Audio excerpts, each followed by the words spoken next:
मेरे कुछ फ्रेंड्स ने कहा था और कुछ बच्चों ने भी कहा था कि दीदी आप यूपीपीसीएस का सिलेबस ज़रा सा डिस्कस कर देंगी तो अच्छा होगा। तो मैं उनके कहने के बाद मैं ये चीज़ लेकर के आई हूँ। मैं आपको बताना चाहती हूँ कि जैसा कि यूपीपीसीएस 2026 का एग्ज़ाम आने वाला है और उसके फॉर्म भी फिल हो रहे हैं। इस बार बहुत बड़ी वैकेंसी आई हुई है जिसमें अगर आप सब मेहनत कर लेते हैं तो आपको अच्छी से अच्छी पोस्ट मिल सकती है। तो चलिए मैं आपको बताती हूँ कि यूपीपीसीएस 2026 एग्ज़ाम पैटर्न क्या रहने वाला है। 2026 ही नहीं, हर साल यही एग्ज़ाम पैटर्न होता है, यही इतने पेपर होते हैं। ये मेरे बताने का तरीका है कि इस बारी पेपर आपका कैसे होगा। चलिए हम आपको बताते हैं। यूपीपीसीएस 2026 के एग्ज़ाम में आपका एग्ज़ाम डेट है 6 दिसंबर 2026। इसमें आपका सबसे पहले तो बेटा होता है प्रीलिम्स का पेपर। प्रीलिम्स में आपके 2 पेपर होते हैं जो कि पहले पेपर को बोला जाता है जीएस पेपर 1 और दूसरे पेपर को बोलते हैं जीएस पेपर 2।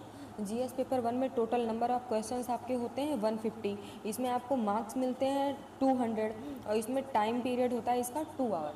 मतलब आप समझ सकते हैं कि 200 मार्क्स का पेपर है, 150 क्वेश्चन है और 2 घंटे आपको मिलने वाले हैं पूरे। अब आ जाते हैं बेटा जीएस पेपर 2 पे। इसमें आपके क्वेश्चंस के नंबर होते हैं 100। इसमें आपको मार्क्स मिलते हैं, मार्क्स के होते हैं 200 मार्क्स के और इसमें भी टाइम आपको मिलता है 2 आवर का। लेकिन इसमें सबसे बड़ी बात ये है बेटा कि जो जीएस पेपर 2 है आपका, ये क्वालिफाइंग नेचर का है। मतलब इसमें आपको सिर्फ 33% मार्क्स लाने होते हैं। मेंस 66 नंबर, इसमें 66 नंबर का खेल होता है आपका और आप 66 मार्क्स लेकर के आते हैं तो आप जीएस पेपर 2 क्वालिफाई कर जाते हैं। 100 क्वेश्चन में आप समझ सकते हैं कि 33% मार्क्स क्वालिफाइंग नेचर का है। ये लाना बहुत बड़ी बात नहीं है, आप इसे आसानी से कर सकते हैं अगर आपने मेहनत की होगी, अगर आपने टाइम अपना अच्छी जगह दिया होगा तो। ये आपका हो गया प्रीलिम्स का।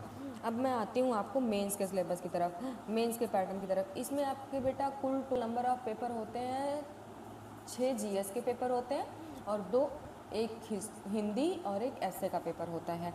आप देख लें कि जो जीएस पेपर 1 होता है ये 200 नंबर का होता है, जीएस पेपर 2 होता है ये भी 200 नंबर का होता है। इसी तरीके से जीएस पेपर 1 2 3 4 5 6 ये 6 पेपर जो होते हैं ये पूरे 200 नंबर के होते हैं। आपको पहले ये जो जीएस पेपर 5 और 6 है यहाँ पे ऑप्शनल हुआ करता था, लेकिन 2023 में यहाँ से ऑप्शनल को रिमूव करके यूपी स्पेशल को ऐड कर दिया गया। यहाँ पे इसे भी जीएस पेपर 5 और 6 बना दिया गया।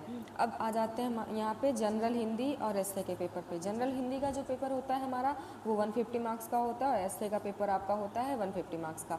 तो कहने की बात ये है कि ये 8 पेपर, कुल 8 पेपर मिला करके 1500 नंबर के बन जाते हैं।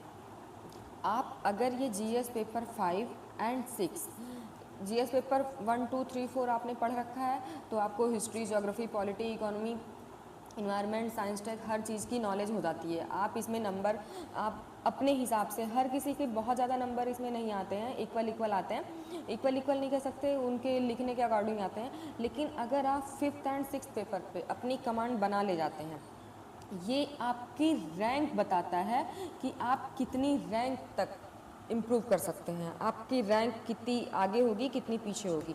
तो मेन कमांड आपको इस पेपर पे करना है, क्योंकि ये जीएस पेपर 4 तो ये सभी एक जैसे पढ़ते हैं, सभी एक जैसे लिखते हैं। लेकिन ये जो जीएस पेपर 5 और 6 है ना, इसमें आपकी अपनी कमांड होती है, क्योंकि यहाँ पे सारी चीज़ें यूपी से रिलेटेड होती हैं। आपका पूरा का पूरा पेपर यूपी स्पेशल होगा। यहाँ पे आपकी हिस्ट्री यूपी से पूछी जाएगी, ज्योग्राफी यूपी से पूछी जाएगी, इन्वायरमेंट यूपी से पूछा जाएगा, यूपी की एजुकेशन पूछी जाएगी, यूपी की पॉलिटी पूछी जाएगी, यूपी की रूल कैसे किया जाता है वो पूछा जाएगा। मतलब ओवरऑल मिला करके आपको पूरा यूपी स्पेसिफिक चीज़ें पढ़नी है। आप इसमें कितना पढ़ सकते हैं, कितनी चीज़ें जान सकते हैं, कितनी चीज़ों पे अपनी कमांड बना सकते हैं, ये आप पे डिपेंड करता है। तो ये आपकी रैंक को बनाता है। आप इस पेपर पे अपनी अच्छी कमांड बनाएं और बिना पढ़े तो बेटा ये पेपर भी क्वालिफाई नहीं होने वाला है, ये भी आप पढ़ेंगे ही पढ़ेंगे। अब आ जाते हैं जनरल हिंदी एंड एसए के पेपर पे। एसए में ये 150 मार्क्स का पेपर है। आप अगर एवरेज लिखते हैं तो भी आपको 55-60 नंबर आपको मिल जाते हैं। 150 में से। अब आप सोच लीजिए, ऐसे एक ऐसा पेपर है जिसमें आप 150 मार्क्स का पेपर है ये, तो आप 120 मार्क्स तक भी ला सकते हैं। आपके लिखने की कला कैसी है ये डिपेंड करता है कि आप कितने नंबर लेकर के आएंगे।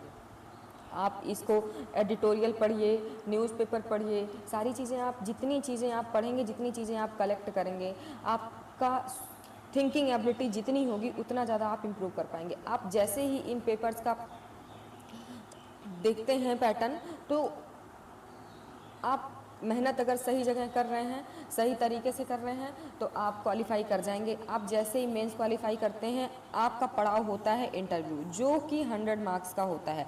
क्वालिफाई करते ही आपको एसडीएम, डीएसपी, बहुत अच्छी अच्छी पोस्ट आपको।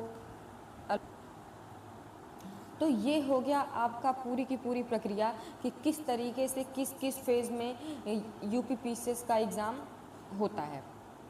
अब आप देख सकते हैं इसका जो सिलेबस है वो मैं आपको डिस्क्रिप्शन बॉक्स में दे दूँगी, और भी कोई नीड हो अगर आपको किसी चीज़ की अच्छी तरीके से इजी वर्ड में समझने के लिए, तो आप बताएं, मैं आपकी हेल्प करूँगी। Thank you.